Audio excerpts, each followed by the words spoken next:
કલ્પના કરો કે કોઈ માણસ એટલે કે કોઈ સામાન્ય માણસ નહીં પણ કોઈ એવી વ્યક્તિ જે મહિનાઓ સુધી અન્ન કે જળ વિના માત્ર ને માત્ર હવા ખાઈને જીવતો રહે. સાંભળવામાં જ થોડું અશક્ય લાગે છે. બિલકુલ. અને કાતિલ શિયાળામાં પેલી ધસમસતી બર્ફીલી નદી હોય ને એમાં માત્ર એક નાનકડું વસ્ત્ર પહેરીને પોતાનું શરીર વહેતું મૂકી દે. બાપરે, આ તો જીવલેણ કહેવાય. હા, પણ સૌથી ભયાનક વાત તો હવે આવે છે. ગીચ જંગલમાં જ્યાં વાઘ, હાથી ને જંગલી પાડાઓ એકદમ ખુલ્લા ફરતા હોય ત્યાં કોઈ પણ જાતના રક્ષણ વિના આ માણસ એકલો ફરે છે. અને છતાં એના શરીર પર એક સામાન્ય ઉઝરોડો પણ પડતો નથી. ઓહ વાહ, આ કોઈ સાયન્સ ફિક્શન મૂવી જેવું લાગે છે. રાઈટ. એટલે આપણને થાય કે શું આ કોઈ ચમત્કાર છે કે પછી કોઈ અદ્ભુત સર્વાઇવલ સ્કિલ છે. અથવા તો પેલી અદૃશ્ય ફોર્સ જેને આપણે પ્રારબ્ધ કે નસીબ કહીએ છીએ તે. એક્ઝેક્ટલી. આજના આ ઊંડાણપૂર્વકના અભ્યાસમાં આપણે બરાબર આ જ રહસ્યનો તાગ મેળવવાનો છે. સ્વાગત છે તમારું આ ડીપ ડાઇવમાં. હું બહુ જ ઉત્સાહિત છું આજના વિષય માટે. હા, અને હું પણ. કારણ કે આ માત્ર કોઈ રોમાંચક કથા નથી, પણ આ સ્વામિનારાયણ સંપ્રદાયના પવિત્ર ગ્રંથ વચનામૃતના એક અત્યંત રસપ્રદ પ્રકરણ એટલે કે ગઢડા પ્રથમ 29માં નોંધાયેલી એક ઐતિહાસિક વાસ્તવિકતા છે. બરાબર. અને આપણી આજની ચર્ચાનો જે મેઇન ગોલ છે, જે કેન્દ્રવર્તી ઉદ્દેશ્ય છે, એ સમજવાનો છે કે આધ્યાત્મિક માર્ગે કે વ્યક્તિગત જીવનમાં માણસનો આંતરિક વિકાસ ખરેખર કઈ રીતે થાય છે. હા, મતલબ શું તે માત્ર નસીબ છે કે ઈશ્વરની કૃપા છે કે પછી માણસની પોતાની અથાગ મહેનત? બિલકુલ. આ ત્રણેયમાંથી કોનો રોલ કેટલો, પણ આ જટિલ પ્રશ્નોના જવાબો જે વાતાવરણમાંથી પ્રગટ્યા છે ને એ દ્રશ્ય જ બહુ અદ્ભુત છે. આપણે ચાલો એ સમયમાં પાછા જઈએ. ચોક્કસ, ચાલો. સંવત 1876 એટલે કે વર્ષ 1820ની આસપાસનો સમયગાળો છે. પોષ સુદ પૂનમની એક બહુ જ રળિયામણી સાંજ છે. ગઢડામાં દાદા ખાચરના દરબારમાં આથમણે દ્વારવાળા ઓરડાની ઓસરીમાં ઢોલિયા પર શ્રીજી મહારાજ બિરાજમાન છે. બહુ જ શાંત વાતાવરણ. હા, અને એમની સામે દેશ વિદેશના સાધુઓ અને હરિભક્તોની એક વિશાળ સભા ભરાઈને બેઠી છે. પણ આખા સ્ત્રોતમાં એમનો પહેરવેશ બહુ ખાસ ધ્યાન ખેંચે તેવો છે. હું જ્યારે વાંચતી હતી ત્યારે મને બહુ રસપ્રદ લાગ્યું. હા, સંપૂર્ણ શ્વેત વસ્ત્રો.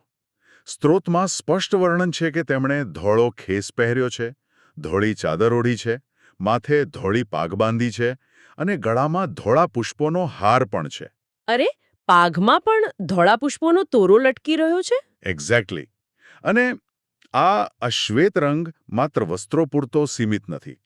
આ રંગ એ પારદર્શિતા, શુદ્ધતા અને નિખાલસતાનું પ્રતીક છે. બરાબર છે. જે આજના બે અત્યંત ગહેન પ્રશ્નોના ઉત્તરોમાં આપણને સ્પષ્ટપણે જોવા મળવાની છે. તો સીધા જ આ શ્વેત અને શાંત વાતાવરણમાં ઊભા થયેલા પહેલા પ્રશ્ન પર આવીએ. ગોપાળાનંદ સ્વામી સભામાં એક બહુ જ પ્રેક્ટિકલ પ્રશ્ન પૂછે છે. કયો પ્રશ્ન? તેઓ પૂછે છે કે ધર્મ, જ્ઞાન, વૈરાગ્ય અને ભક્તિનું બળ કઈ રીતે વધે? ઓહ, બહુ સીધો અને પ્રેક્ટિકલ સવાલ. હા, મતલબ કે કોઈ પણ વ્યક્તિમાં આધ્યાત્મિક ગુણોનો વિકાસ કઈ રીતે થાય? આ પ્રશ્ન સાંભળવામાં આમ સાદો લાગે, પણ શ્રીજી મહારાજ જે જવાબ આપે છે તે આજની મોડર્ન પ્રોડક્ટિવિટી અને સેલ્ફ હેલ્પ ઇન્ડસ્ટ્રીના પાયા હચમચાવી નાખે તેવો છે. સાચી વાત છે. મહારાજ 4 ઉપાયો આપે છે. પવિત્ર દેશ એટલે કે યોગ્ય સ્થળ, રૂડો કાળ એટલે અનુકૂળ સમય, શુભ ક્રિયા એટલે કે સારા કર્મો અને ચોથું સત્પુરુષનો સંગ. અને પછી તેઓ સીધો જ બોમ્બ ફોડે છે કે આ 4માં ક્રિયાનું બળ સૌથી ઓછું છે. ઉભા રહો, શું? ક્રિયા એટલે કે એક્શનનું બળ સૌથી ઓછું? આ વાત પચાવવી થોડી અઘરી છે.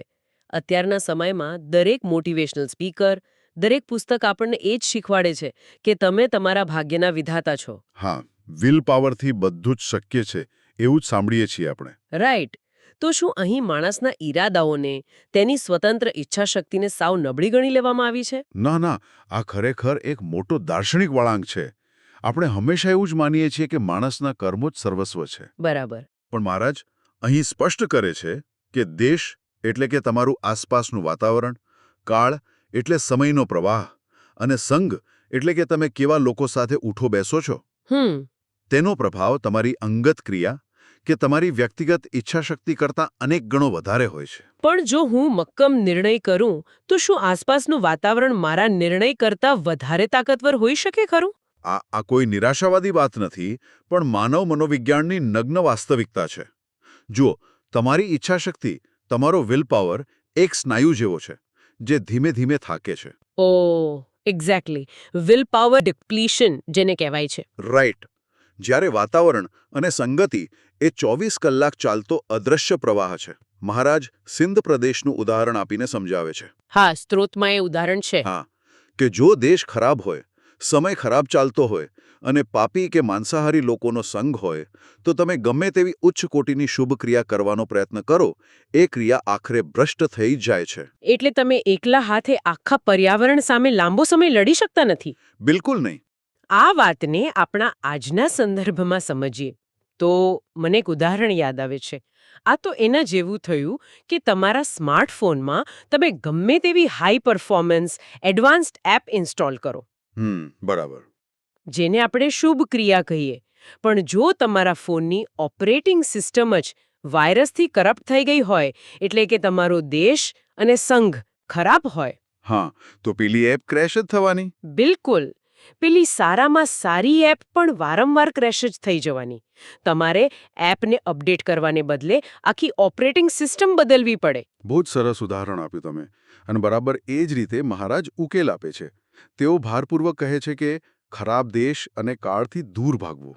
વાતાવરણ જ બદલી નાખવું. હા, તમારી ઊર્જાને ખોટા વાતાવરણ સામે લડવામાં વેડફવા કરતાં વાતાવરણ જ બદલી નાખવું વધારે સરળ છે. અને સંઘ કોનો કરવો? એ મોટો પ્રશ્ન છે. કોનો સંઘ કરવો? તો સ્ત્રોત મુજબ જેઓ પંચવર્તમાન પાળતા હોય અને બ્રહ્મવેત્તા સાધુ હોય, તેમની સોબત કરવી. અચ્છા, પણ સામાન્ય લોકોનો સંઘ કેમ નહીં? શા માટે બ્રહ્મવેત્તા સાધુનો જ સંઘ? કારણ કે સામાન્ય માણસની ચેતના તેના વાતાવરણથી સતત આકાર લેતી હોય છે. તે અસ્થિર હોય છે. બરાબર. જ્યારે બ્રહ્મવેત્તા સાધુની ચેતના એ ભૌતિક વાતાવરણથી સંપૂર્ણ મુક્ત અને સ્થિર હોય છે. એટલે એમની સિસ્ટમમાં કોઈ વાયરસ જ નથી હોતો. એક્ઝેક્ટલી. તેમની સોબતમાં રહેવાથી માણસને પોતાના જ દોષો અને નબળાઈઓ એક અરીસાની જેમ સ્પષ્ટ દેખાવા લાગે છે. આ કોઈ ચમત્કાર નથી. આ એક સાયકોલોજીકલ કેલિબ્રેશન છે. વાહ, સાયકોલોજીકલ કેલિબ્રેશન. હા, તમે એવી વ્યક્તિના પ્રભામંડળમાં પ્રવેશો છો જેની ઓપરેટિંગ સિસ્ટમ સંપૂર્ણપણે વાયરસ ફ્રી છે. એટલે તમારી સિસ્ટમ આપમેળે રીસેટ થવા લાગે છે. આ બહુ જ પાવરફુલ વાત છે. પણ જુઓ, જો આપણે આ કેલિબ્રેશનની વાત સ્વીકારી પણ લઈએ, તો સભામાં મુક્તાનંદ સ્વામીજી બીજો પ્રશ્ન ઉઠાવે છે. તે એક બહુ મોટો વિરોધાભાસ ઊભો કરે છે. હા, એમનો પ્રશ્ન પણ બહુ સચોટ છે. તેઓ પૂછે છે કે કોઈ હરિભક્ત હોય જેનું અંતઃકરણ સાવ ગોભરું એટલે કે અશુદ્ધ હોય, પણ પછી અચાનક જ તે અતિશય શુદ્ધ કઈ રીતે થઈ જાય છે? જો વાતાવરણ અને સંગતિ આટલા જ જડબેસલાક અને ધીમા પ્રભાવવાળા હોય, તો આ અચાનક આવતું રાતોરાત ટ્રાન્સફોર્મેશન ક્યાંથી આવ્યું? સાચી વાત છે. જો વાતાવરણ જ બધું નક્કી કરતું હોય, તો કોઈ મલિન માણસ અચાનક સંત કઈ રીતે બની જાય? અહીં જ પ્રારબ્ધનો અત્યંત ગહન સિદ્ધાંત ચિત્રમાં પ્રવેશે છે. મુક્તાનંદ સ્વામીના આ પ્રશ્નના ઉત્તરમાં મહારાજ પ્રારબ્ધની બહુ જ રિયલિસ્ટિક અને એકદમ રોકડી વ્યાખ્યા આપે છે. કેવી વ્યાખ્યા? સામાન્ય રીતે લોકો પ્રારબ્ધને કોઈ છુપી, રહસ્યમય કે બંધ રૂમમાં લખાતી વસ્તુ માને છે. હા, મોટાભાગે એવું જ મનાય છે. પણ મહારાજ કહે છે કે પ્રારબ્ધ એટલે એવી અણધારી ઘટનાઓ જે આખું જગત ખુલ્લી આંખે જોઈ શકે, જેમાં કાર્ય અને કારણનો કોઈ સીધો તર્ક કામ ન કરે. હા, ઉદાહરણ તરીકે સ્ત્રોતમાં તેમણે ભરતજીની વાત કરી છે. ભરત રાજા કે જે એક મહાન તપસ્વી હતા, જેમણે આખું રાજ્ય અને વૈભવ છોડી દીધું હતું. પણ જંગલમાં જઈને તેમને અચાનક એક હરણમાં અત્યંત આસક્તિ થઈ ગઈ. બરાબર. એક મહાન જ્ઞાની માણસ એક પ્રાણી પાછળ પોતાનું તપ ભંગ કરે, તે લોજિકથી સમજી શકાય તેવું નથી. બિલકુલ નહીં. અથવા કોઈ સાવ કંગાળ અને ભિખારી માણસ હોય અને તેને અચાનક કોઈ મોટું રાજ્ય મળી જાય. હા, અને આ વાતને સૌથી વધુ અસરકારકતા સમજાવવા માટે મહારાજે બીજે ક્યાંય ઉદાહરણ શોધવા જવાને બદલે પોતાનું જ ઉદાહરણ આપ્યું, જેની ચર્ચા આપણે શરૂઆતમાં કરી. અરે હા, પેલું જંગલવાળું અને નદીવાળું દ્રશ્ય. હા, વાયુ ભક્ષણ કરીને મહિનાઓ કાઢવા, બર્ફીલી નદીઓમાં માત્ર લંગોટ પહેરીને રહેવું, અને હિંસક પ્રાણીઓ વચ્ચે નિર્ભયપણે ફરવું. આ કોઈ શારીરિક કસરત કે સામાન્ય સહનશક્તિની વાત નથી. ના જ હોય ને. આપણે અહીંયા એસીનું ટેમ્પરેચર 2 ડિગ્રી ઓછું થઈ જાય કે 5 મિનિટ વાઈફાઈ બંધ થઈ જાય તો અકળાઈ જઈએ છીએ. ક્યાં એક કાતિલ ઠંડીમાં નદીના પ્રવાહમાં ઊભા રહેવું અને ક્યાં આપણી આધુનિક અસહિષ્ણુતા. સાચી વાત છે. પણ કહેવાનો અર્થ એ છે કે જ્યારે પ્રકૃતિના અફર ભૌતિક નિયમો તૂટતા દેખાય, જ્યારે ભૂખ, તરસ અને મૃત્યુના ભય જેવા મૂળભૂત માનવ સ્વભાવ પર કોઈ વ્યક્તિ વિજય મેળવે, ત્યારે તેની પાછળ પૂર્વના સંસ્કારોનું એટલે કે પ્રારબ્ધનું અદૃશ્ય બળ કામ કરતું હોય છે. એટલે કે ભૌતિક જગતના નિયમો જ્યાં પૂરા થાય છે ત્યાંથી પ્રારબ્ધના નિયમો દેખાવાના શરૂ થાય છે. બરાબર. પણ એક મિનિટ. આ બધી વાતો સાંભળીને મને બહુ જ ગંભીર શંકા જાય છે. શું શંકા? જો વાઘથી બચી જવું, રાજા બની જવું કે મોટા તપસ્વી થઈને પણ હરણમાં મોહિત થઈ જવું, આ બધું જ જો પૂર્વ સંસ્કાર અને પ્રારબ્ધ જ નક્કી કરતું હોય તો પછી આ તો એક જાતની સ્પિરિચ્યુઅલ લોટરી થઈ ગઈ ને. હા, એવું લાગે. તો પછી માણસના પોતાના હાથમાં શું છે? શું આપણે માત્ર એવી કઠપૂતળીઓ છીએ જેની દોરી અગાઉથી લખાયેલી કોઈ સ્ક્રિપ્ટ ખેંચી રહી છે? આ શંકા થવી બહુ સ્વાભાવિક છે. મોટાભાગના લોકો પ્રારબ્ધને ભાગ્યવાદી દૃષ્ટિકોણથી જ જુએ છે. પણ પ્રારબ્ધ કોઈ લોટરી નથી. તો શું છે? પ્રારબ્ધ એટલે કોઈએ ઉપર બેસીને મનસ્વી રીતે લખેલો ફેંસલો નથી. એ આપણા જ ભૂતકાળના કર્મો, સતત સેવેલા વિચારો અને ઊંડા સંસ્કારોનું એક સંગ્રહિત, કમ્પ્રેસ્ડ સ્વરૂપ છે. અચ્છા. જે યોગ્ય સમય આવ્યે ભૌતિક પરિસ્થિતિ રૂપે ફળ આપે છે. મહારાજ પોતાનું ઉદાહરણ આપીને સમજાવે છે કે આંતરિક આધ્યાત્મિક બળ એટલું પ્રચંડ હોઈ શકે કે તે હિંસક પશુઓની વૃત્તિને પણ શાંત કરી શકે. એટલે આ કોઈ રાતોરાત મળેલો ચમત્કાર નથી? બિલકુલ નહીં. આ કોઈ સ્ક્રિપ્ટેડ નાટક નથી, પણ અગાઉ કરેલા જમા ખર્ચનું એવું બેલેન્સ છે જે અત્યારે વ્યાજ સાથે પાછું મળી રહ્યું છે. ઓકે, ચાલો એ સમજી લીધું કે પ્રારબ્ધ એ જાદુ નથી, પણ આપણા જ પાછલા કર્મોનું બેંક બેલેન્સ છે, જે અચાનક ડેબિટ કે ક્રેડિટ થાય છે. હા, બરાબર. પણ જો આ બેલેન્સ આટલું બળવાન હોય, જો તે ભૌતિક સંજોગોને આટલી હદે નિયંત્રિત કરી શકતું હોય, તો જે મૂળ પ્રશ્ન છે આધ્યાત્મિક શુદ્ધિ, તેમાં માણસની આજની મહેનત એટલે કે પુરુષ પ્રયત્ન અને ઈશ્વરની કૃપાનો રોલ શું? બહુ જ સારો પ્રશ્ન. આ બંને ક્યાં ગોચવાય છે? પ્રારબ્ધની સામે મહેનત શું કામની? જુઓ, પ્રારબ્ધ ભલે તમારી આસપાસનું ભૌતિક માળખું રચે, પણ તમારા અંતઃકરણની શુદ્ધિ અને આંતરિક પરિવર્તન તો કૃપા અને પુરુષ પ્રયત્નથી જ આવે છે. મહારાજ આ બંનેનો બહુ જ સૂક્ષ્મ અને સ્પષ્ટ ભેદ પાડે છે. સૌ પ્રથમ તો તેઓ કૃપાને સમજાવે છે. હા, અને કૃપા માટે તેમણે સ્ત્રોતમાં જે 2 પૌરાણિક કથાઓનો સંદર્ભ લીધો છે તે ખરેખર આશ્ચર્યજનક છે. બરાબર. એક તો સાંદીપની ઋષિના પુત્રને નરકમાંથી છોડાવવામાં આવ્યો અને બીજું ઉદાહરણ 5 વર્ષના બાળક ધ્રુવજીનું આપ્યું. હા, ધ્રુવજીની વાત બહુ જ પાવરફુલ છે. ધ્રુવજી જ્યારે ભગવાનની સ્તુતિ કરવા બેઠા ત્યારે વેદના ગહન અર્થો તેમને આપમેળે જ સ્ફુરવા લાગ્યા. એટલે એક 5 વર્ષના બાળકને આખું વેદનું જ્ઞાન આપમેળે પ્રગટે તે કોઈ મહેનત કે ભણતરનું પરિણામ તો ન જ હોઈ શકે. બિલકુલ નહીં. અને આ જ કૃપા છે. જ્યારે ઈશ્વર કે તેમના એકાંતિક સાધુ કોઈ વ્યક્તિના અતિશુદ્ધ ભાવને જોઈને પ્રસન્ન થાય, ત્યારે તેને અનાયાસે જ રૂઢી બુદ્ધિ અને જ્ઞાન પ્રાપ્ત થાય છે. કૃપામાં ઉંમર, અગાઉનું જ્ઞાન કે લાયકાતના કોઈ ભૌતિક નિયમો નડતા નથી. એ એક અકારણ વહેતો પ્રવાહ છે. આખી પ્રક્રિયાને સમજવા માટે આપણે એક સઢવાળી હોડીનું ઉદાહરણ લઈએ. હા, ચાલો. દરિયામાં હોડી ચલાવતી વખતે તમારી પોતાની મહેનત એટલે કે તમારો પુરુષ પ્રયત્ન એ હોડીનો સઢ ખોલવા અને તેને પકડી રાખવા સમાન છે, જ્યારે ઈશ્વરની કૃપા એ પવન સમાન છે. બહુ જ સુંદર ઉદાહરણ.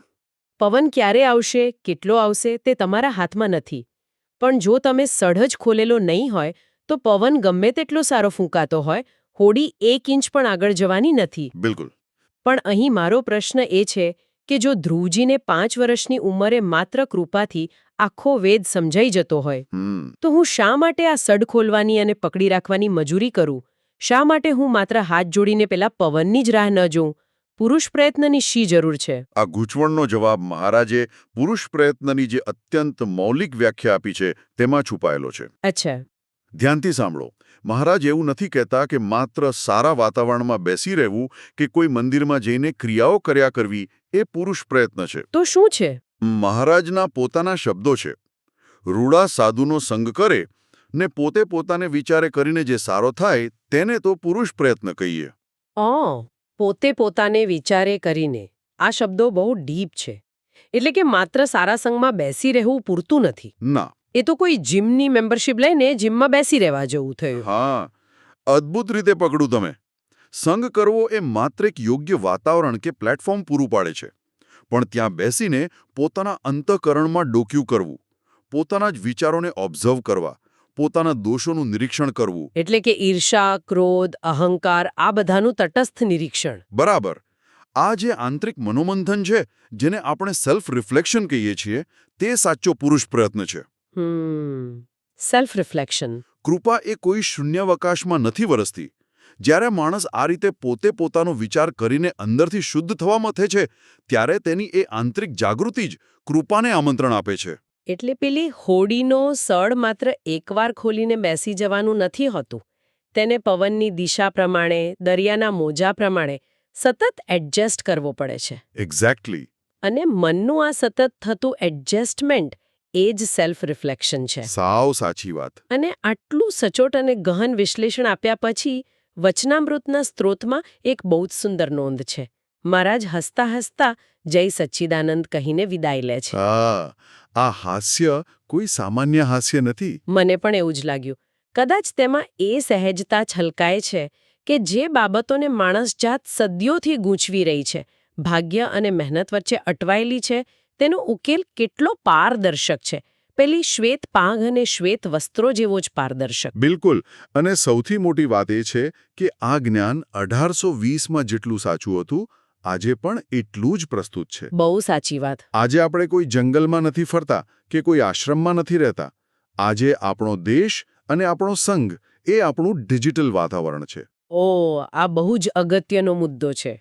આજે જ્યારે માહિતીનો સતત મારો થઈ રહ્યો છે, આખો દિવસ મોબાઈલની સ્ક્રીન પર અલગ અલગ અલ્ગોરિધમ્સ આપણા મગજમાં વિચારો ઇન્જેક્ટ કરી રહ્યા છે, ત્યારે આપણે વર્ચ્યુઅલી કયા દેશમાં જીવી રહ્યા છીએ, આપણે ઓફિસમાં કેવા લોકોની સોબતમાં 8-10 કલાક વિતાવીએ છીએ, બરાબર, આપણી ઓપરેટિંગ સિસ્ટમમાં કયા વાયરસ ઘૂસી રહ્યા છે, તે સમજ્યા વિના માત્ર મોટિવેશનલ વિડીયો જોઈને એક્શન લેવાથી કંઈ નહીં વળે. સાચી વાત. વાતાવરણનું ધીમું પણ મક્કમ બળ આપણી ક્ષણિક ક્રિયાઓને ક્યારે ધોઈ નાખશે તેની આપણને ખબર પણ નહીં પડે.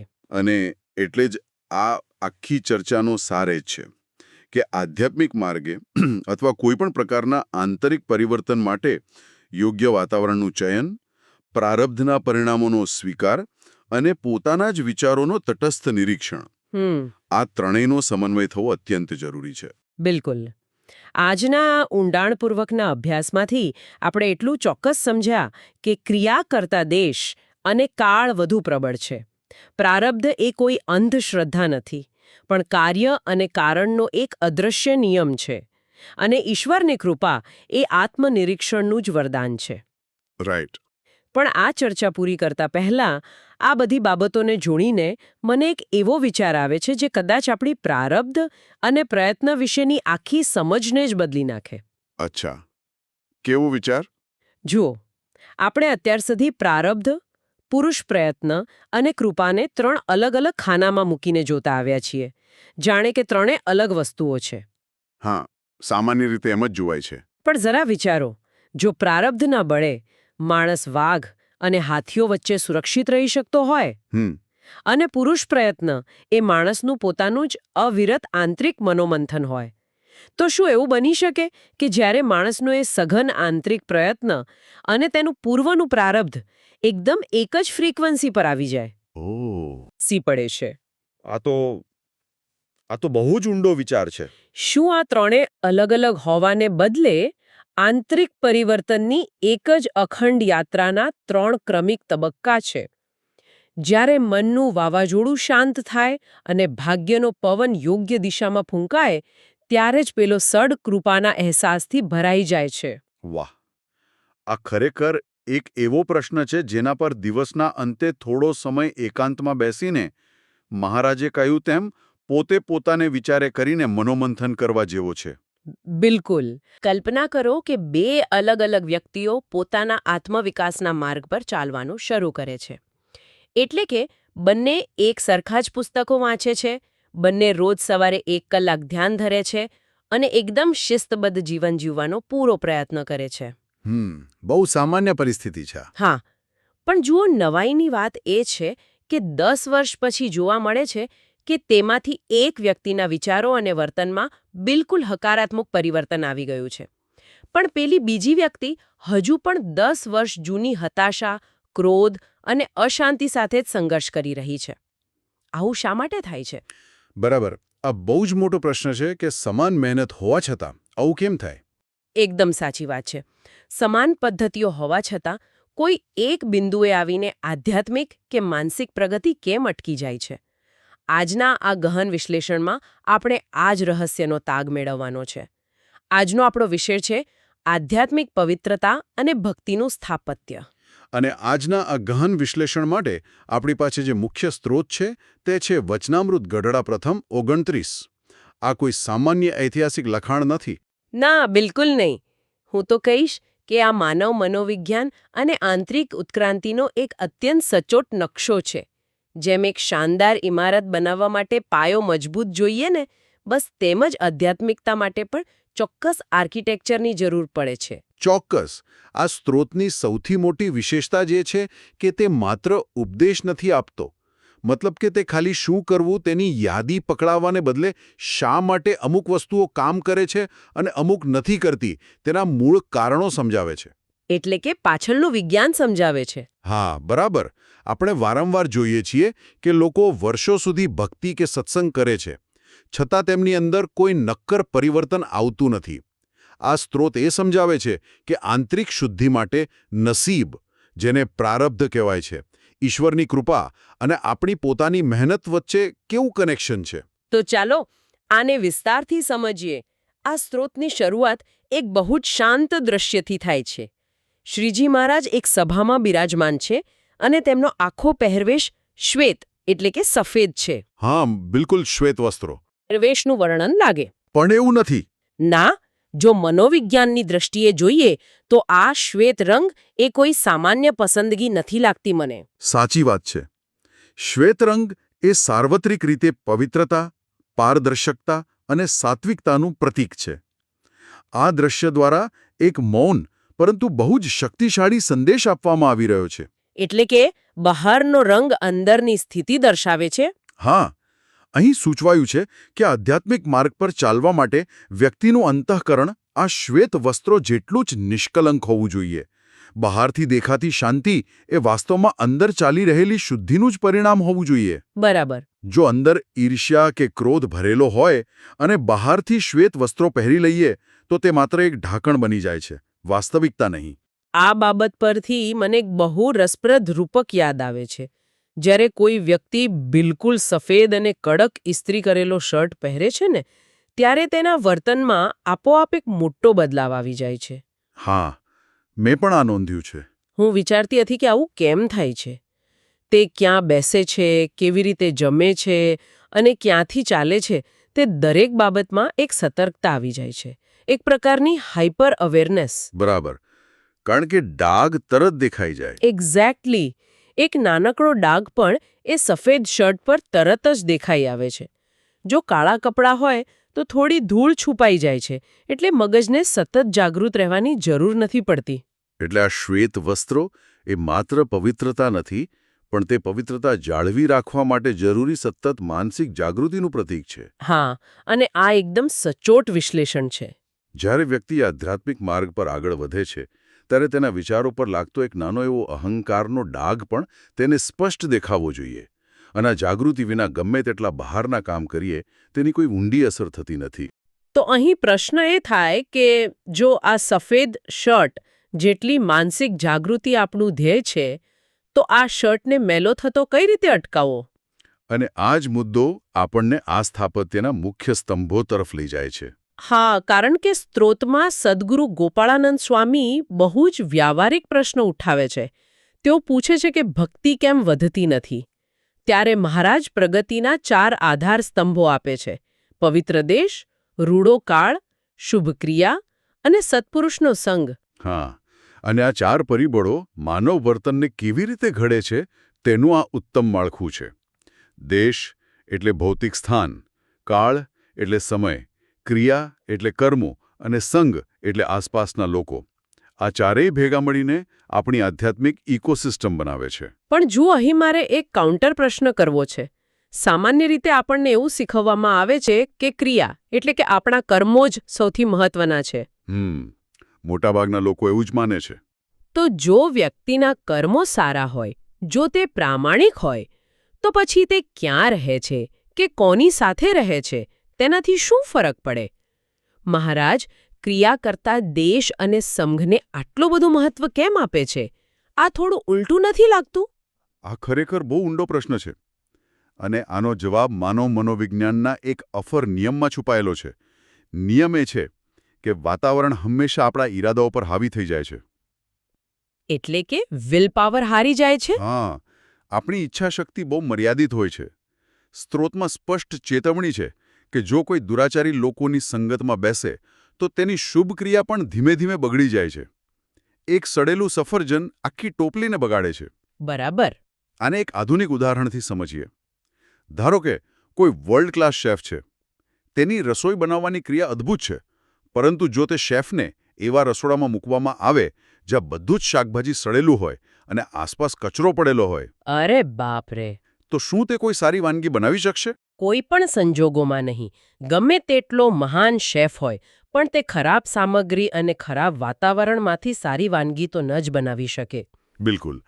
અહીં શેફનું કૌશલ્ય એ આપણી શુભ ક્રિયા છે અને સડેલું રસોડું એ ખરાબ વાતાવરણ છે. સ્ત્રોત સમજાવે છે કે ખોટા લોકોના સંગમાં સતત રહેવાથી તેમના વિચારો આપણા મગજનું વાયરિંગ બદલી નાખે છે. જેને આપણે ઇમોશનલ કન્ટેજિયન કહીએ છે. બરાબર ને? હા, ભાવનાત્મક ચેપ.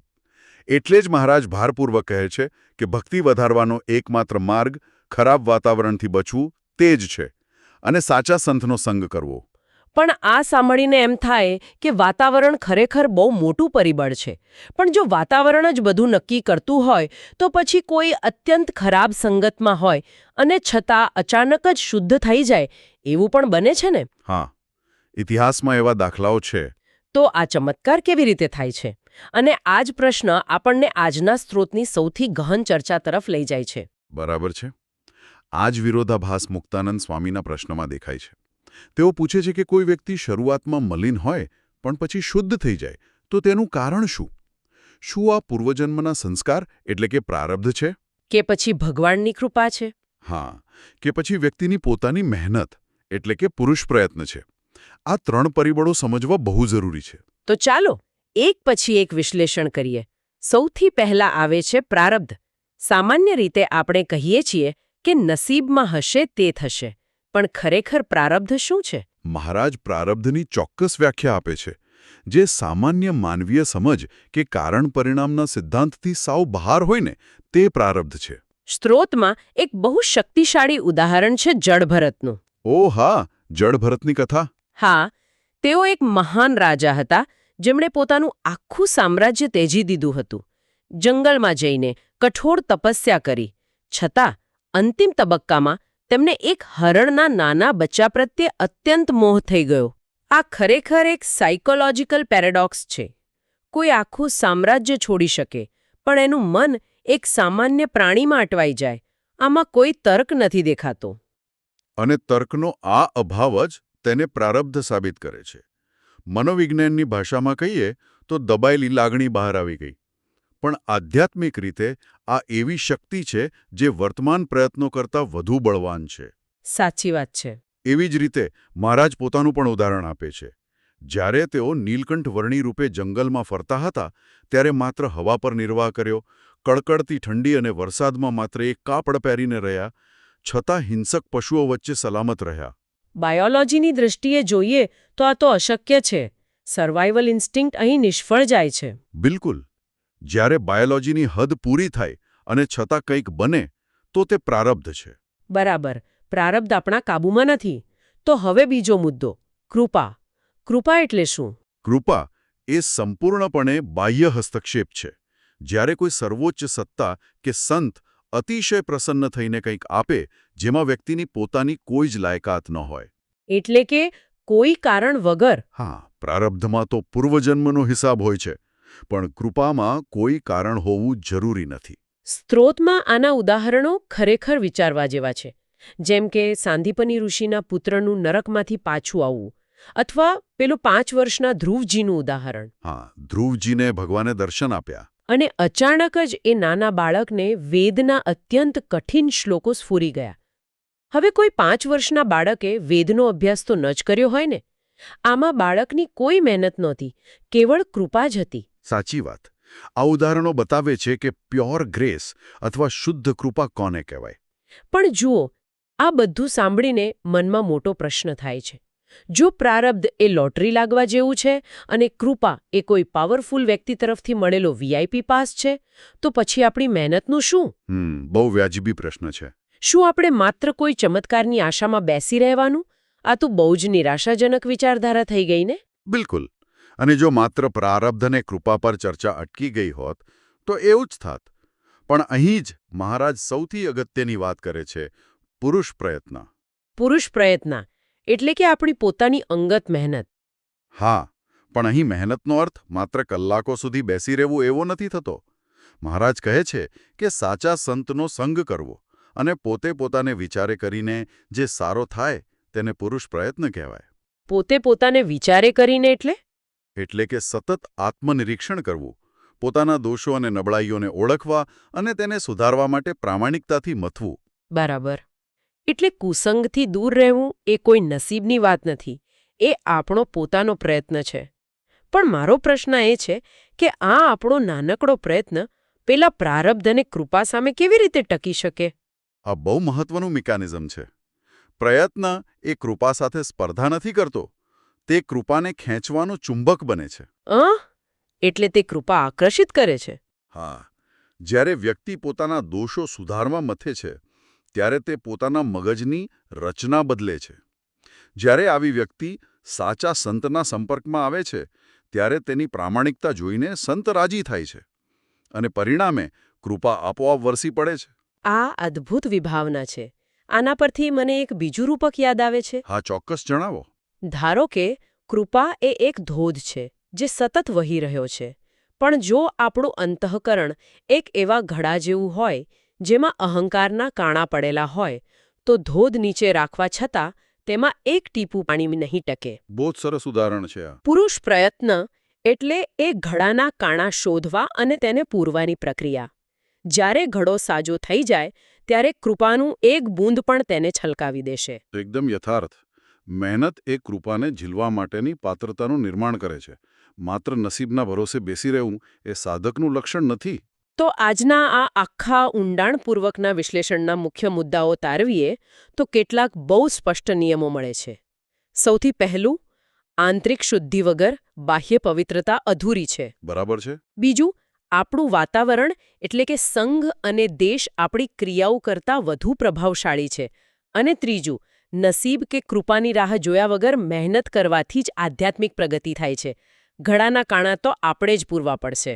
હા, અને આ જ્ઞાનનો સૌથી મોટો ફાયદો એ છે કે આને આપણે આજે જીવનમાં લાગુ પાડી શકીએ. આપણે આજે જ ચેક કરવું જોઈએ કે આપણો સંઘ કેવો છે, આપણે કોની સાથે સમય વિતાવીએ છીએ. શું આપણું વાતાવરણ આપણને આગળ લઈ જઈ રહ્યું છે કે પાછળ ધકેલી રહ્યું છે? આ એક નાનકડી સભાનતા બહુ મોટું પરિવર્તન લાવી શકે છે. બિલકુલ. આત્મનિરીક્ષણ જ સૌથી મોટી ચાવી છે. ખરેખર. અને આખી ચર્ચા સાંભળ્યા પછી મને એક એવો વિચાર આવે છે જે સ્ત્રોતમાં સીધી રીતે નથી લખાયો, પણ આજના વિશ્લેષણમાંથી ચોક્કસ ઉદ્ભવે છે. આપણે જોયું કે સાચા પ્રયત્નોથી જ કૃપા આકર્ષિત થાય છે. હા, એ તો આપણે ચર્ચા કરી. તો શું એવું બની શકે કે જેને આપણે વારંવાર એક જાદુઈ કે ચમત્કારિક કૃપા માની લઈએ છીએ, તે વાસ્તવમાં આ વિશાળ બ્રહ્માંડ દ્વારા આપણી અત્યંત ઊંડી આત્મજાગૃતિને અપાયેલો એક કુદરતી પ્રતિસાદ જ હોય? ઓહ વાહ, આ બહુ જ ઊંડો વિચાર છે. હા ને. જ્યારે કોઈ વ્યક્તિ પોતાની નબળાઈઓ સ્વીકારીને પોતાની જાતને સુધારવા નીકળે છે, ત્યારે આખું બ્રહ્માંડ તેની જાગૃતિનો પડઘો પાડે છે અને આપણે તેને કૃપા નામ આપીએ છીએ. આ એક કુદરતી પ્રક્રિયા હોઈ શકે. સાચી વાત છે. આપણો એક શુદ્ધ પ્રયત્ન બ્રહ્માંડની હકારાત્મક શક્તિઓને ખેંચી લાવે છે. બિલકુલ.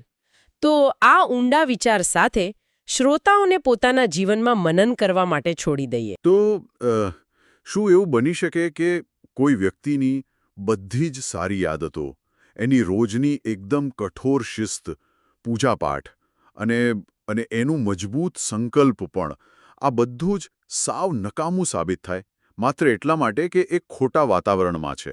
હા, સામાન્ય રીતે આપણે એવું જ માનતા હોઈએ છીએ કે જો આપણી અંદર ઈચ્છા શક્તિ હોય, જો આપણે પોતે સાચા હોઈએ, તો બહારની કોઈ વસ્તુ આપણને અસર કરી શકતી નથી. બરાબર ને? બિલકુલ.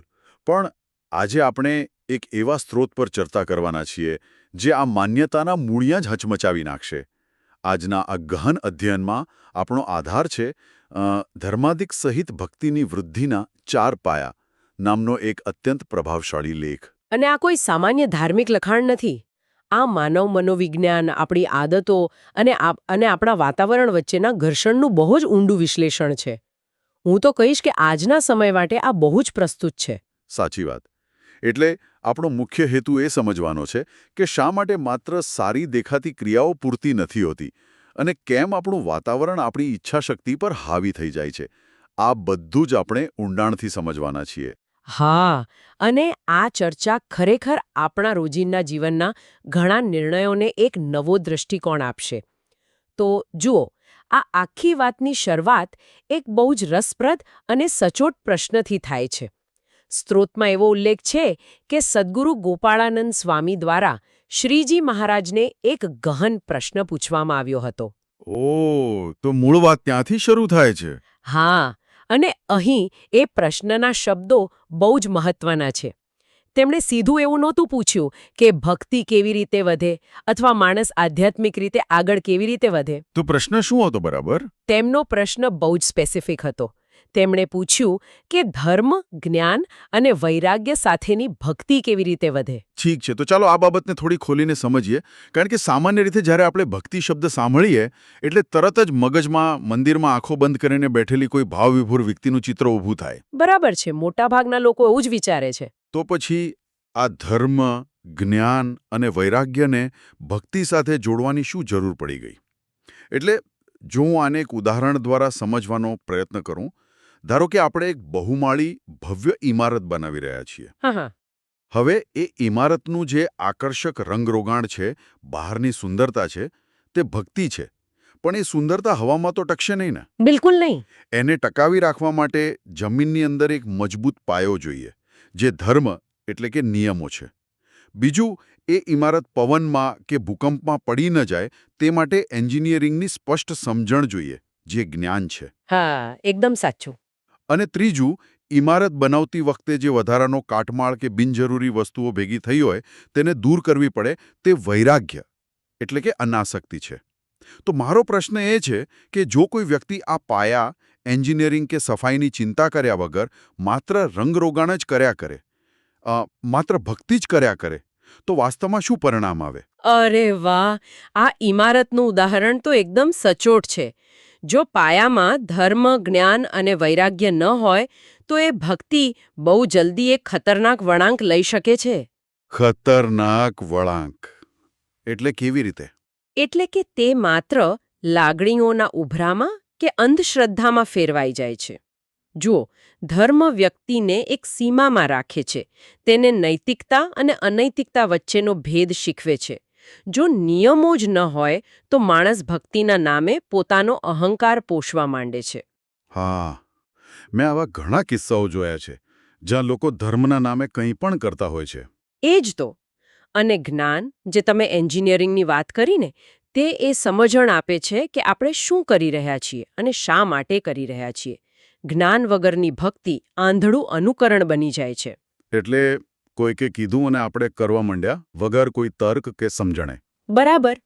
અને ત્રીજું, વૈરાગ્ય એ સુનિશ્ચિત કરે છે કે વ્યક્તિ પોતાના મૂળ લક્ષ્યથી ભટકીને બીજી દુન્યવી લાલચોમાં ફસાઈ ન જાય. અચ્છા, એટલે કે જો આ 3 વસ્તુઓ ન હોય તો જરા ગમથી પ્રતિકૂળતા આવે, જીવનમાં કોઈ મોટું દુઃખ આવે કે તરત જ પેલી ઇમારત ધરાશાયી થઈ જાય, વ્યક્તિનો વિશ્વાસ તૂટી જાય. હા, કારણ કે તેની પાસે કોઈ વૈચારિક સ્થિરતા નહોતી, માત્ર ઉત્સાહ હતો. આથી જ શ્રીજી મહારાજ આ પ્રશ્નના ઉત્તરમાં એક બહુ જ વ્યવહારુ નકશો આપે છે. તેઓ માત્ર એટલું કહીને નથી અટકતા કે આમ કરવું જોઈએ. તો તેઓ શું કહે છે? તેઓ 4 એવા પરિબળો, 4 એવા પાયા આપે છે જે આ ધર્મ, જ્ઞાન અને વૈરાગ્ય સહિતની ભક્તિને વિકસાવવા માટે અનિવાર્ય છે. સ્ત્રોત આ 4 પરિબળોને કોઈ પણ જીવના કલ્યાણ માટે અત્યંત આવશ્યક ગણાવે છે. તો જો આ 4 પાયા આટલા બધા મહત્વના છે, તો કદાચ તેમાં સૌથી પહેલો અને મુખ્ય પાયો એ જ હશે કે આપણે પોતે શું કરીએ છીએ, બરાબર? એટલે કે આપણા પોતાના કાર્યો, આપણી મહેનત કે આપણી આદતો. શું એવું જ છે? અહીં જ તો આ સ્ત્રોત આપણી સામાન્ય વિચારસરણીને પડકારે છે. તમે જેની વાત કરી રહ્યા છો તેને સ્ત્રોતમાં શુભ ક્રિયા કહેવામાં આવી છે. શુભ ક્રિયા. ઓકે. હા, એટલે કે સારા કાર્યો કરવા, પૂજાપાઠ કરવા, કથા વાર્તા સાંભળવી કે કોઈની સેવા કરવી. આ ચોક્કસપણે એક સ્તંભ છે. પણ તે માત્ર એક જ સ્તંભ છે. આ સિવાય બીજા 3 સ્તંભો છે જે આખી રમત બદલી નાખે છે. અહીં સૌથી આકર્ષક બાબત એ છે કે આ ચારેય એકબીજા સાથે જોડાયેલા છે. તો એ બીજા 3 કયા છે જે આપણા પોતાના કાર્યો જેટલા જ મહત્વના છે? તેમાં એક છે પવિત્ર દેશ, એટલે કે સ્થળ અને વાતાવરણ. એટલે ભૌગોલિક સ્થળ, કોઈ પવિત્ર શહેર કે એવું કંઈ? ના ના, આ માત્ર ભૂગોળની વાત નથી. આ એવા વાતાવરણની વાત છે જ્યાં હિંસા, પાપ, અનીતિ કે નકારાત્મકતા ન હોય, જ્યાં એકંદર ઊર્જા સકારાત્મક હોય. સમજાયું. બીજો સ્તંભ છે રૂડો કાળ, એટલે કે સમય. સમય એટલે ઘડિયાળના કાંટા નહીં, પણ એવો સમયગાળો જે ધર્મ અને ભક્તિ માટે અનુકૂળ હોય. ક્યારેક સવારનો એકદમ શાંત સમય હોય અથવા કોઈ પવિત્ર ઉત્સવ કે સમયાનો સમય હોય, જ્યારે આસપાસનું વાતાવરણ આપોઆપ ઉત્સાહિત હોય. બરાબર. દેશ, કાળ અને આપણે જોયું તેમ શુભ ક્રિયા. અને ચોથો સ્તંભ કયો છે? ચોથો સ્તંભ છે સત્પુરુષનો સંગ. સંગ. હા, એટલે કે એવા સાચા વ્યક્તિઓ કે સંતોની સંગત કરવી, જે બ્રહ્મવેત્તા હોય અને પોતે ઉચ્ચ મૂલ્યો જીવતા હોય. જે 5 મુખ્ય નિયમો, જેને પંચવર્તમાન કહેવાય છે, તેનું ચુસ્તપણે પાલન કરતા હોય. આ 4 દેશ, કાળ, ક્રિયા અને સંગ એ ભક્તિ અને વ્યક્તિગત વિકાસના 4 પાયા છે. જુઓ, આ 4 પાયા તાર્કિક રીતે તો બરાબર લાગે છે, પણ હું હજુ એ જ વિચારું છું કે ભલે દેશ અને કાળ ગમે તે હોય, જો મારી ક્રિયા મજબૂત હોય, જો હું મારા નિયમો પર અડગ હોઉં, તો પછી આજુબાજુ શું ચાલે છે તેનાથી મને શું ફેર પડવાનો? એ જ તો સૌથી મોટી ગેરસમજ છે. એટલે શું મારી ક્રિયાઓ પોતાની જાતે પૂરતી નથી? જો હું રોજ કસરત કરતો હોઉં, યોગ્ય આહાર લેતો હોઉં, તો પછી હું કયા વાતાવરણમાં રહું છું એ વાતનું વજન કેટલું હોઈ શકે? શું આ 4 સ્તંભોનું વજન એક સરખું છે? આ જ પ્રશ્ન આજના સમયમાં મોટાભાગના લોકો ધરાવે છે. અને જુઓ, અહીં આ વાત ખરેખર બહુ જ રસપ્રદ બને છે. કારણ કે આ સ્ત્રોત એક બહુ મોટો સિદ્ધાંત આપે છે, જે આપણા અહંકારને સીધો તોડે છે. એવો તો કયો સિદ્ધાંત છે? શ્રીજી મહારાજ સ્પષ્ટ કરે છે કે આ 4 સ્તંભો, દેશ, કાળ, ક્રિયા અને સંગ, આ ચારેયનું વજન એકસરખું બિલકુલ નથી. વાસ્તવમાં આ 4માંથી ક્રિયાનું બળ સૌથી ઓછું છે. એક મિનિટ, શું ક્રિયાનું બળ સૌથી ઓછું છે? આ વાત ખરેખર આંખો ગાળનારી છે. હા, સાચે જ. આપણે તો જીવનભર એવું જ શીખ્યા છીએ કે કર્મ જ ધર્મ છે, તમારા કાર્યો જ બધું નક્કી કરે છે. અને અહીં એવું કહેવામાં આવે છે કે આપણી પોતાની ક્રિયાઓ સૌથી નબળી કણી છે. આવું કેવી રીતે બની શકે? આને સમજવા માટે આપણે માનવ મનોવિજ્ઞાનમાં થોડું ઊંડું ઉતરવું પડશે. હા, પ્લીઝ સમજાવો. ધારો કે કોઈ વ્યક્તિ રોજ નિયમિતપણે માળા કરે છે, સદગ્રંથો વાંચે છે. આ બધી એની શુભ ક્રિયા છે, બરાબર? પણ જો તેનો દેશ, એટલે કે તેનું ઘર કે ઓફિસનું વાતાવરણ એવું હોય જ્યાં સતત નિંદા થતી હોય, કાવતરા ઘડાતા હોય. હા, જે આજકાલ બહુ સામાન્ય છે. અરે, સૌથી ખતરનાક બાબત જો તેનો સંગ એવા લોકોનો હોય જેઓ શરાબી હોય, વ્યસની હોય કે જેમના વિચારો ભ્રષ્ટ હોય, તો શું એ વ્યક્તિ પોતાની એ શુભ ક્રિયા લાંબો સમય ટકાવી શકશે? ક્યારેય નહીં. એની સારી ક્રિયાઓ પણ ધીમે ધીમે બગડી જ જશે. અરે વાહ! એટલે સ્ત્રોતમાં આ વાતને બહુ જ સરળ રીતે સમજાવવા માટે પેલું સફરજનનું ઉદાહરણ આપેલું છે, બરાબર ને? હા, એકદમ પરફેક્ટ ઉદાહરણ છે. એટલે જો તમારી પાસે એકદમ તાજું, લાલ ચટક અને મીઠું સફરજન હોય, આ સફરજન એટલે આપણી શ્રેષ્ઠ ક્રિયા. બિલકુલ. પણ જો તમે એ તાજા સફરજનને સડેલા સફરજનોથી ભરેલી ટોપલીમાં મૂકી દો, એ સડેલા સફરજનો એટલે તમારો ખરાબ સંગ અને ખરાબ વાતાવરણ, તો શું એવું થશે કે પેલું એક સારું સફરજન બાકીના બધા સડેલા સફરજનોને તાજા કરી દેશે? ક્યારે નહીં. એ તો પ્રકૃતિના નિયમની જ વિરુદ્ધ છે. ઉલટું, એક ખરાબ સફરજનોનો સડો પેલા સારા સફરજનમાં ધીમે ધીમે ફેલાઈ જશે. હા, અને થોડા જ દિવસોમાં એ શ્રેષ્ઠ સફરજન પણ સડીને ખરાબ થઈ જશે. સાચી વાત છે. જો આપણે આને વ્યાપક દૃષ્ટિકોણથી જોઈએ તો આ માત્ર કોઈ ધાર્મિક નિયમ નથી. આ આજના સમયનું સૌથી મોટું સામાજિક અને મનોવૈજ્ઞાનિક સત્ય છે કે આપણું વાતાવરણ આપણી ઈચ્છાશક્તિ કરતાં હંમેશા વધુ બળવાન હોય છે. પણ જુઓ, એક દલીલ એવી થઈ શકે કે આ તો સફરજનની વાત થઈ, જે એક નિર્જીવ વસ્તુ છે. માણસ પાસે તો મગજ છે, ઈચ્છાશક્તિ છે. જો કોઈ માણસ નક્કી જ કરી લે કે હું નહીં બગડું, તો પણ વાતાવરણ તેને બદલી નાખે. આ આખરે કેવી રીતે થાય છે? એનો બહુ જ વૈજ્ઞાનિક ખુલાસો છે. વાતાવરણ આપણી ઈચ્છાશક્તિને કેવી રીતે હરાવે છે તેને સમજવા માટે આપણે પેલું ટ્રેડમિલનું ઉદાહરણ લઈએ. ટ્રેડમિલ એટલે પેલા જીમમાં દોડવા માટે વપરાય છે તે? હા, એ જ. કલ્પના કરો કે તમારી સારી ક્રિયાઓ, તમારો સંકલ્પ એ તમારું આગળની તરફ ચાલવું છે. તમે બહુ મક્કમ છો અને તમે આગળ વધી રહ્યા છો. બરાબર. પણ જો તમારું વાતાવરણ અને સંગત ખરાબ છે, તો એનો અર્થ એ છે કે તમે એક એવી ટ્રેડમિલ પર ઊભા છો જે પાછળની તરફ બહુ ઝડપથી ફરી રહી છે. ઓહો, આ બહુ જ ખતરનાક ચિત્ર છે. હવે શરૂઆતમાં શું થશે? તમારી પાસે પૂરી ઊર્જા હશે. તમે ટ્રેડમિલની વિરુદ્ધ દિશામાં બળપૂર્વક દોડશો. તમે કદાચ તમારી જગ્યા જાળવી પણ શકશો અને એવું વિચારશો કે જોયું, આ વાતાવરણ મને પાછળ નથી ધકેલી શકતો. પણ કોઈ માણસ આખો દિવસ, અઠવાડિયાઓ કે મહિનાઓ સુધી કેટલી વાર દોડી શકે? એ થાકશે જ ને. બિલકુલ. અહીં મનોવિજ્ઞાનનો વિલ પાવર ફટીગ એટલે કે નિર્ણય લેવાની ક્ષમતાના થાકનો સિદ્ધાંત લાગુ પડે છે. તમે ક્યાં સુધી વાતાવરણ સામે લડશો, ધીમે ધીમે તમારી ઊર્જા ખતમ થશે. તમે થાકશો, તમે વિચારશો કે આજે એક દિવસ માટે જો હું એમની સાથે ખોટી વાતમાં જોડાઈ જઈશ તો શું વાંધો છે? અને જેવી દોડવાની ઝડપ ધીમી પડી, પેલી ટ્રેડમિલ એટલે કે તમારું વાતાવરણ તમને સીધા પાછળ ફેંકી દે છે. હા, કારણ કે વાતાવરણ 24 કલાક સતત કામ કરે છે, જ્યારે આપણી ઈચ્છાશક્તિનું એક મર્યાદિત બેટરી લેવલ હોય છે. એટલે જ સ્ત્રોત કહે છે કે ક્રિયાનું બળ સૌથી ઓછું છે. કારણ કે ખરાબ વાતાવરણમાં રહીને સારી ક્રિયાઓ કરવી એ જાણે ધસમસતા પ્રવાહની સામે તરવા જેવું છે. એકદમ સાચી વાત. ગમે તેટલો સારો તરણહાર હોય, એક સમય એવો આવશે જ્યારે નદીનો પ્રવાહ તેને પોતાની સાથે તાણી જ જશે. પણ આ તો બહુ જ ડરાવણી વાસ્તવિકતા છે. કારણ કે આપણે ઘણીવાર એવી પરિસ્થિતિઓમાં હોઈએ છીએ જ્યાં આસપાસના લોકો કે વાતાવરણ બિલકુલ યોગ્ય નથી હોતું. તો પછી આનો અંતિમ ઉપાય શું? શું માણસે માત્ર પરિસ્થિતિનો શિકાર બનીને હથિયાર હેઠા મૂકી દેવાના? ના, બિલકુલ નહીં.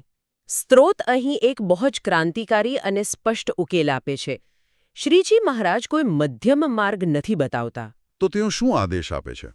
તેઓ સ્પષ્ટ ભાર દઈને કહે છે કે જો દેશ અને કાળ ખરાબ હોય, વાતાવરણ પ્રતિકૂળ હોય, તો ત્યાંથી આગું પાછું ખસી નિસરવું જોઈએ. આઘું પાછું ખસી નિસરવું એટલે કે કોઈ પણ જાતની દલીલ કર્યા વગર ત્યાંથી તરત જ દૂર જતા રહેવું? હા, તરત જ. તો આ બધાનો અર્થ શું છે? કારણ કે વ્યવહારિક જીવનમાં આવું કરવું કેટલું અઘરું છે. ઘણીવાર લોકો પોતાના ખરાબ સંઘને કે નકારાત્મક વાતાવરણને છોડતા બહુ અચકાય છે. એ વાત સાચી છે કે એ અઘરું લાગે.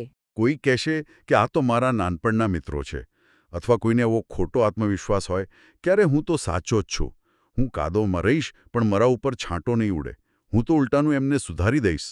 અને આ જ સૌથી મોટો ભ્રમ છે. મેં અગાઉ કહ્યું તેમ કાદવમાં ઊભા રહીને કપડાં સાફ રાખવા એ અશક્ય છે.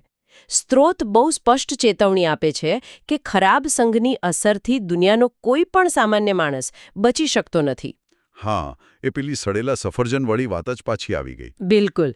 તમે ગમે તેટલા જ્ઞાની હો, પણ જો તમે સતત ઝેરી વાતાવરણમાં શ્વાસ લેશો તો એ ઝેર તમારા લોહીમાં ભળશે જ.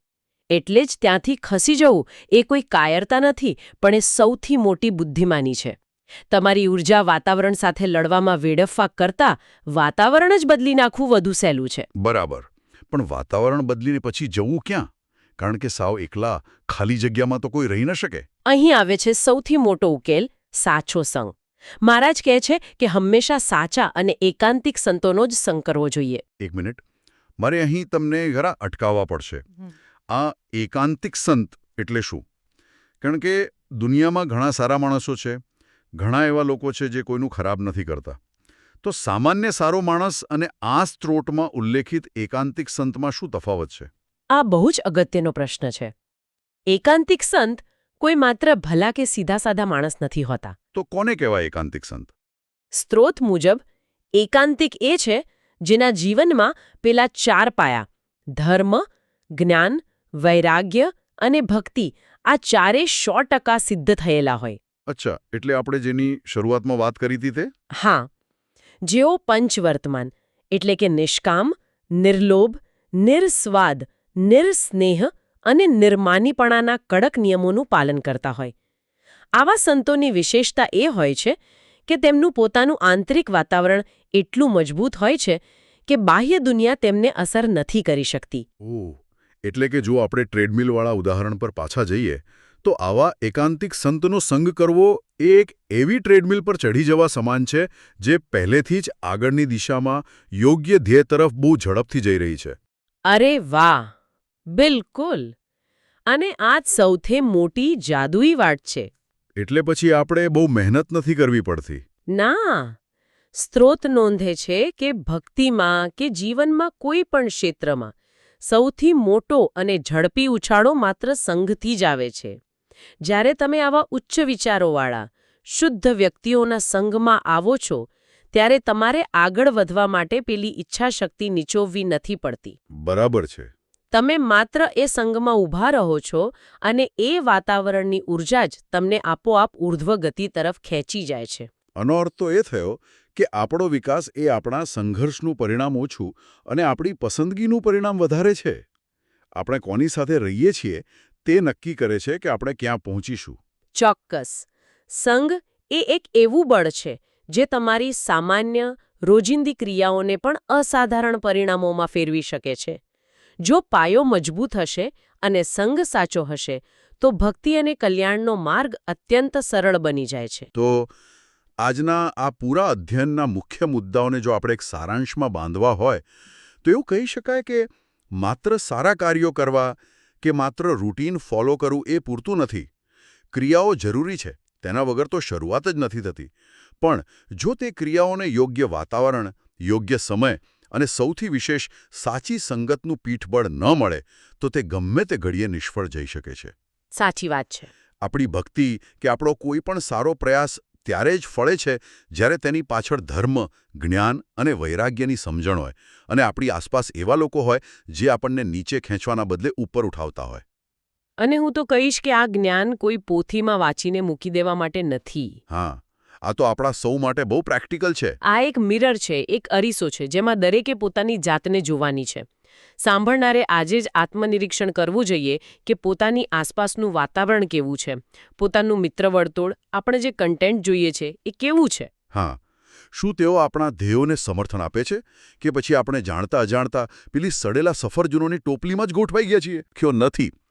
પણ આ બધી વાતો સાંભળ્યા પછી મગજમાં ઘુમરાયા કરે છે, જેના પર દરેક સાંભળનારે શાંતિથી મંથન કરવા જેવું છે. એવો કયો વિચાર છે? જુઓ, આ સ્ત્રોત બહુ જ ભારપૂર્વક એ સાબિત કરે છે કે ખરાબ વાતાવરણ અને સંગ આપણી સારી ક્રિયાઓને, આપણા સારા ઈરાદાઓને અને આપણી મક્કમ ઈચ્છાશક્તિને પણ હરાવી શકે છે. અને સારો સંગ આપણને આપણી ક્ષમતા કરતાં પણ આગળ લઈ જઈ શકે છે.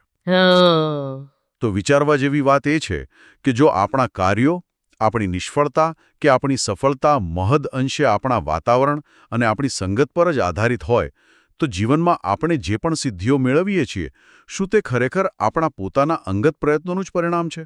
ઓહ, હા તો બહુ જ ઊંડો પ્રશ્ન છે. કે પછી આપણે જેમને આપણી સ્વતંત્ર સિદ્ધિઓ માનીએ છીએ તે માત્ર આપણે પસંદ કરેલા વાતાવરણ અને આપણી આસપાસ રહેલા લોકોની અદૃશ્ય શક્તિનું પરિણામ છે? ખરેખર વિચારવા જેવું છે. શું આપણી સ્વતંત્ર ઈચ્છાશક્તિ, જેને આપણે ફ્રી વિલ કહીએ છીએ, તે ખરેખર એટલી સ્વતંત્ર છે? કે પછી આપણે અજાણતા જ આપણા સંગ અને વાતાવરણના ગુલામ છીએ? જે ઇમારતના પાયાની આપણે શરૂઆતમાં વાત કરી હતી, કદાચ એ વાતનો અંતિમ સાર એ જ છે કે આપણે શું બાંધીએ છીએ તે તો મહત્વનું છે જ, પણ આપણે એ ઇમારત બાંધવા માટે કઈ જમીન પસંદ કરીએ છીએ એ સૌથી વધુ મહત્વનું છે. સાંભળનાર પોતે જ વિચારે કે તેમની ઇમારત કઈ જમીન પર ઊભી છે.